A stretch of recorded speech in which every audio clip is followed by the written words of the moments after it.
السلام علیکم میرے پیارے دوستو، آپ تمام لوگوں کا استقبال ہے ارریہ امام نیوز میں۔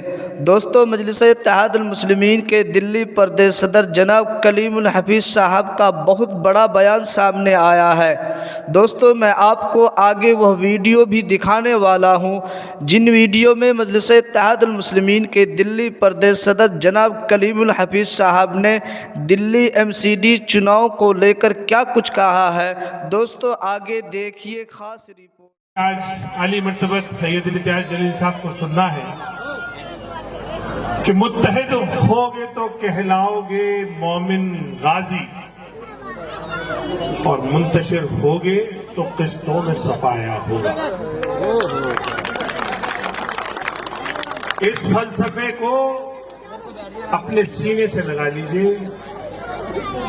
اگر سیاسی طور پہ متحد ہو گئے تو تم ہی غازی رہو گے، تم ہی فاتح رہو گے۔ یہ اگر ہم اور آپ جو رات دن اپنے ڈرائنگ روم میں بیٹھ کر، اپنی بیڈ روم میں بیٹھ کر، اپنے بزنس پلیسز پر، اپنی چوپالوں میں بیٹھ کر ایک بات کا خوب ذکر کرتے ہیں، وہ ذکر یہ ہے کہ ہماری طرف حملہ چاروں طرف سے ہے، ہماری شناخت خطرے میں ہے، ہمارا مذہب پہ حملہ ہو رہا ہے، ہماری آنے والی نسل کے مستقبل پہ پورا قدغن لگانے اور ایک خطرہ منڈرا رہا ہے، ہماری سیاسی حیثیت مٹائی جا رہی ہے، اور ہم صرف اپنے ذکر آپس میں کر کے رہ جاتے ہیں اور یہ سوچتے ہیں کہ آخر وہ کون سا لمحہ آئے گا کہ ہم سیاسی طور پر متحد ہوں گے اور اپنے مسائل کا حل ڈھونڈیں گے۔ تو میرے دوستوں بزرگوں، وہ لمحہ آ گیا،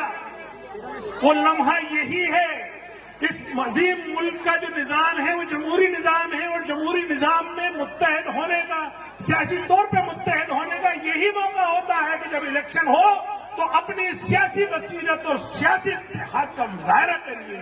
اور آپ کے لیے وہ مرد مجاہد حیدرآباد سے نکل کر پورے ہندوستان میں نہ صرف آپ کی غریبوں کی، مظلوموں کی، دلتوں کی ایک آواز حکومت کی آنکھ میں آنکھ ڈال کر اٹھا رہا ہے، تو آؤ آج ہم عہد کریں کہ ہم اس کے پیچھے کھڑے ہو جائیں، اس کے پرچم کے نیچے آ جائیں اور اس کے نمائندے شاہنواز کو یہاں سے جتا کے اس کو ایک طاقت بخشیں۔ صرف اتنا سا پیغام ہے، لوکل مدعے اتنے ہیں کہ صبح ہو جائے گی، ساری سرکاروں میں پہلے کانگریس نے، پھر BJP نے، اور اب حضرت اعلیٰ جادوگر چھوٹے ریچارڈ نے ہم پہ ظلم کرنے پہ کوئی کمی نہیں چھوڑی، کوئی کمی نہیں چھوڑی ہے۔ ہمارا سگا کوئی نہیں ہے، کسی نے خنجر پیٹھ پہ گھونپا ہے، اور کوئی ظالم ہمارے نوجوانوں کو پول کر باندھ کے پولیس سے لٹھ لگوا کر اور پبلک سے تالیاں بجوا رہا ہے۔ فرق صرف اتنا سا ہی ہے کہ ایک ظالم پردے کے اندر ظلم کرتا تھا، اور اب جو نئے دو ظالم مسلط ہوئے ہیں وہ کھلے عام آپ پہ ظلم کرتے ہیں۔ لیکن خطا ہماری بھی کم نہیں ہے، ہم نے کبھی اپنے مستقبل کے بارے میں سیریس نہیں ہوئے، ہم ہمیشہ الیکشن کے وقت بٹتے رہے، ذاتوں میں، برادروں میں، علاقائیت میں ہم اس میں بٹتے رہے، اور ہم یہ کہتے رہے، اپنی قیادت پہ ہمیشہ شک کی نظر سے دیکھتے رہے۔ جب ہم پہ مصیبت آئی تو ہم نے نظر اٹھا کے دیکھی کہ یہ ہمارے بارے میں کیا بولے گا، یہ پارلیمنٹ میں مرد مجاہد کیا بولے گا۔ لیکن جب وہ ووٹ مانگنے آیا تو اس کو ہم نے طرح طرح کا ایجنٹ بتایا، کبھی BJP کا ایجنٹ بتایا، کبھی کسی اور پارٹی کا ووٹ کٹوا بتایا۔ سچی بات یہ ہے کہ تم نے اپنے اوپر سے خود اعتمادی چھوڑ دی، اپنے اوپر سے بھروسہ کم کر لیا۔ تو میرے دوستوں، بزرگوں، نوجوانوں، میری مائیں بہنیں جو گھروں میں جہاں تک آواز جاری ہوگی، میری آپ سے درخواست ہے کہ یہ عظیم وقت ہے کہ اپنے اوپر اعتماد کیجئے، اپنے اوپر بھروسہ کیجئے، اپنی جماعت، اپنا پرچم اور اپنے نمائندے کو اپنے بیچ میں سے جتا کے بھیجئے۔ ہار جیت تو اللہ کے اختیار میں ہے، آپ ہم کوشش تو کریں، انشاءاللہ فتح ہماری ہوگی۔ میں صرف ایک واقعہ چونکہ جو خوریجی کا ہے کہ خوریجی میں جب CNRC جیسے کالے قانون کے خلاف احتجاج ہوا تو اس جگہ میں ایک کنکر نہیں اچھلا، لیکن پولیس نے اس کا تل کا تار بنا کر ہمارے کتنے نوجوانوں کو جیل میں ڈال دیا. لیکن اس علاقے کا ایک نمائندہ جو عام آدمی پارٹی کا MLA ہے، کیا اس کی یہ ذمہ داری نہیں تھی کہ وہ یہاں سے ووٹ لے کر گیا تھا تو وہ یہاں کے نوجوانوں کو، یہاں کی ہماری بہنوں کو، بیٹیوں کو بچانے کے لیے دھرنے پہ بیٹھ جاتا اور تھانے میں جا کے یہ کہتا ہے یہ جھوٹی FIR کیوں لکھ رہے ہو؟